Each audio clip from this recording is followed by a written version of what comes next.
আমাদেরকে তো মেরেই ফেলেছে। হঠাৎ রাতারাতি অভয়ার কেসটা সুমোটো হলো রোববার দিন, কোন অজ্ঞাত কারণ আমাদের কোথাও গিয়ে সন্দেহ জাগে সে আমরা তো জানি যে বিচারের বাণী নিভৃতে কাঁদবে। বিচারটাকে সম্পূর্ণই কি সেই এলিট সম্প্রদায়ের, আর আমরা কি যারা সেই প্রান্তিক আমরা মানুষ মার্জিনাল পিপল তাদেরকে শোষণ এভাবেই চলে, হয় মরবো না হয় করব পেছনের পথ। দিল্লি হাইকোর্টের বিচারপতি যশবন্ত বর্মার বাড়িতে প্রায় 15 কোটি টাকা ক্যাশ উদ্ধার হয়েছে। স্বাভাবিকভাবে বিচার ব্যবস্থার উপর একটা প্রশ্নচিহ্ন তৈরি হয়েছে। নিয়োগ দুর্নীতির মামলা এই মুহূর্তে সুপ্রিম কোর্টে বিচারাধীন। আপনি কি আতঙ্কিত? আমরা শুধু আতঙ্কিত নই, আমরা এগুলো থেকে সাথে পরিত্রাণও চাইছি। একটা জিনিস আমাদের প্রত্যেককে বুঝতে হবে যে আজকে বিচারটা কাদের জন্য, ন্যায় বিচারটা কাদের জন্য? আমাদের মতন সাধারণ মানুষের জন্য।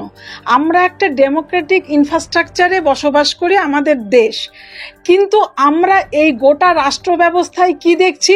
কোথাও গিয়ে কোড আনকোড বায়াসড। কেন কথাটা বলছি? আজকে আইন বিভাগ, শাসন বিভাগ এবং বিচার বিভাগ স্বতন্ত্রীকরণ, এটাই কিন্তু গণতন্ত্রের বেসিক জায়গা।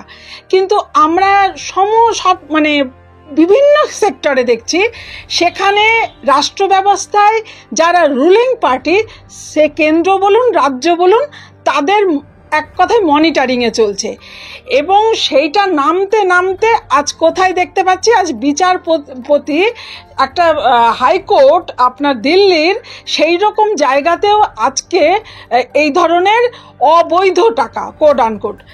আরও এছাড়াও দেখুন, আমাদের কিন্তু এই সন্দেহ বলুন বা আশঙ্কা রয়েছে।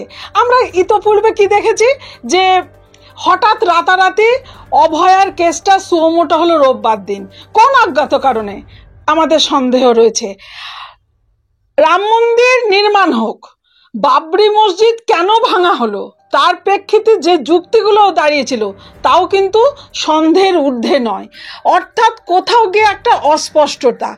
তার পরবর্তীতেও আপনি দেখুন, যেখানে আসছে নিয়োগ দুর্নীতি মামলা আজকে একদম কমাই চলে গেছে, এই শব্দটাই ব্যবহার করব। তাতে কি হচ্ছে দেখুন তো, আজকে গোটা প্রক্রিয়া থেমে আছে। তাতে ক্ষতিগ্রস্ত কারা হব? আমরা। আমাদেরকে তো মেরেই ফেলেছে যারা এই এই কি বলুন তো, এই দুর্নীতির এপিসেন্টারে আছি আমরা তো। কিন্তু তার যে তরঙ্গ সেটা সমাজে পড়ছে।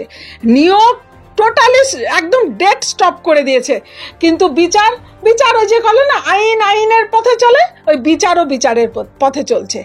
আমাদের কোথাও গিয়ে সন্দেহ জাগে সে আমরা তো জানি যে বিচারের বাণী নিভৃতে কাঁদবে। সে আমরা বলে যে সে আদি অনন্তকাল কাঁদছে কেন, সেটা আরও এই ধরনের ঘটনা যেন প্রমাণ করে দিচ্ছে। সুতরাং আমাদেরকে সজাগ হতে হবে। এই ধরনের নিন্দনীয় ঘটনা শুধু তা না, আশঙ্কারও শুধু তা নয়, ভয়ের, যে তাহলে পারে কি এই বিচারটাকে সম্পূর্ণই কি সেই এলিট সম্প্রদায়ের, আর আমরা কি যারা সেই প্রান্তিক আমরা মানুষ মার্জিনাল পিপল তাদেরকে শোষণ এভাবেই চলবে? তাহলে পরে গণতন্ত্রের এই পরিকাঠামো কি প্রয়োজন ছিল? এই যে যারা দেশ জন্য বলি হয়েছেন, শহীদ হয়েছেন, কি প্রয়োজন ছিল? আমাদেরকে সজাগ হতে হবে, সোচ্চার হতে হবে যে যদি বিচারপতিদের ঘরে, নেতা মন্ত্রীদের ঘরে টাকাটা তো আজকাল একটা একদম স্বাভাবিক ঘটনার মতো, সেই চন্দ্রসূর্য তারা যেমন ঠিক তেমন, সেটা নামতে বিচারপতির ঘরে। আবার আমরা দেখতে পাচ্ছি যে নানা রকম কাহিনী রয়েছে, সেগুলো যদি আবার বলা হচ্ছে তখন আবার সেটাকে দলীয় রাজনীতির প্রসঙ্গও এনে যাচ্ছে। আপনার সুপ্রিম কোর্টের রায়ের সাথে আমাদের সেই প্রেক্ষিতে আমরা বলবো, আমাদের হাইকোর্ট, আমাদের কলকাতা হাইকোর্ট অনেক সময় যখন নিরপেক্ষ ডিসিশন নিচ্ছে, তখন সেগুলোকে কোনো রাজনৈতিক ইনফ্লুয়েন্সড কিনা এইভাবে অনেক সময় সমালোচনা করছে বিরোধী পক্ষ। তার মানে কি, যখন কোথাও গিয়ে বিচারপতিগণ যদি আমাদের সাধারণের জন্য করছে তখন মনে হচ্ছে বোধহয় বায়াসড কোট আনকোট, কিন্তু যখন আমরা এই দৃশ্যগুলো দেখছি তখন কি ব্যবস্থা নেওয়া হচ্ছে? ওনার কি ব্যবস্থা হলো? এলাহাবাদ কোর্টে ট্রান্সফার করা হলো। এটা কি কোনো ব্যবস্থা?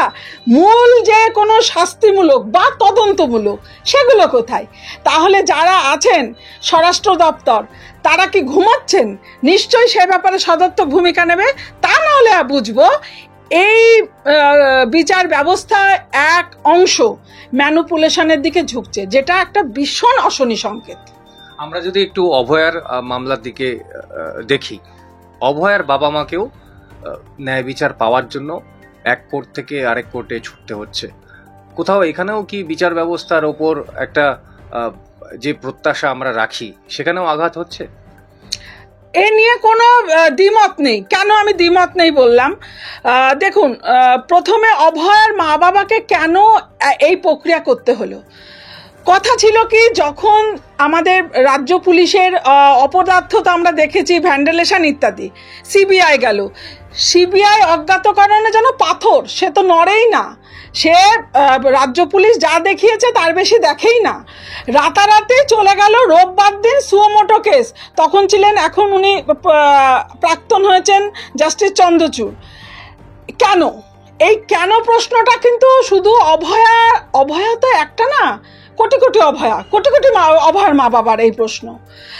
এই কারণে আবার এই প্রক্রিয়ার মাধ্যমে আজকে দেখুন এসেছে যে না, এটা হাইকোর্টে অ্যাপিল করা যাবে এবং আমরা অলরেডি শুনেছি জাস্টিস তীর্থঙ্কর স্যারের ঘরে এটা শুনানি হবে। এই যে দেরি করে দেওয়া হলো, এই দেরি শব্দটাই বললো, এর অর্থ কি? একদিকে তো তথ্য লোপাট হয়েছে, তারপরেও এর মধ্যে অনেক কিছু ওলট পালট হতেই পারে, হবে এই আশঙ্কা আমরা করছি। তাহলে একাধারে দুষ্কৃতিরাজ, সেই দুষ্কৃতিকে ঠেকাচ্ছে না প্রশাসন, যখন সেটা রিভিল হচ্ছে, অপরাধ সংগঠিত হচ্ছে, তার যখন বিচারে যাবেন, বিচার ব্যবস্থাতেও দেখা যাচ্ছে যে সেখানেও সব বড় বড় মাথারা তারাই রাজ করছে। সেখানে আমরা তাহলে সাধারণ মানুষ যাব কোথায়? আমরা কি দিনে দিনে কি এরকমভাবে মরবো? কিন্তু এটা বুঝতে হবে যে মানুষ যখন দেয়ালে পিঠ থেকে যায় তখন তার হারানোর কিছু থাকে না, তখন আর যাই হোক সে মৃত্যুকে কিন্তু ভয় পাবে না।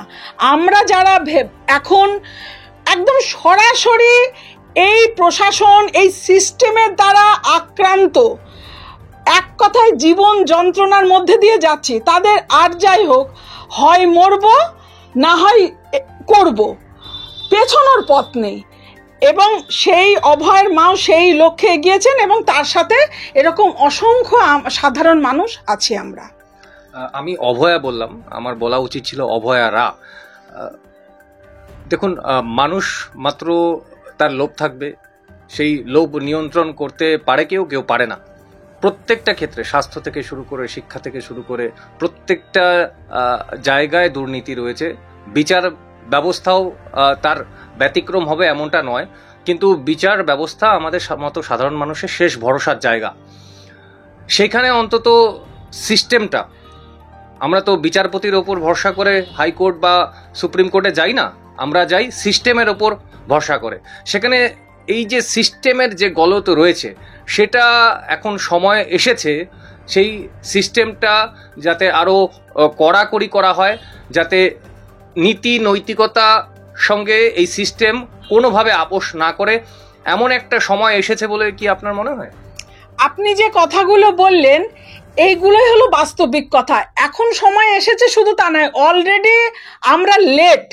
যেখানে আমরা বেঁচে আছি কি খেয়ে আমরা জানি না, যেখানে রিভিল হচ্ছে জাল ওষুধ, জাল স্যালাইন, মরছি কারা? আমরা সাধারণরা। ট্যাক্স কারা দিচ্ছি? আমরা সাধারণরা।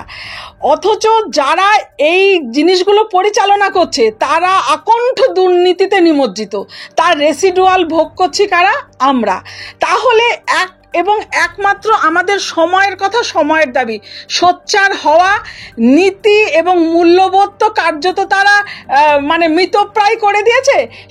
সেই কারণেই তারা এই অপরাধগুলো সংগঠিত করতে পারছে শুধুমাত্র আত্মস্বার্থে এবং ক্ষমতার অলিন্দে থাকার জন্য।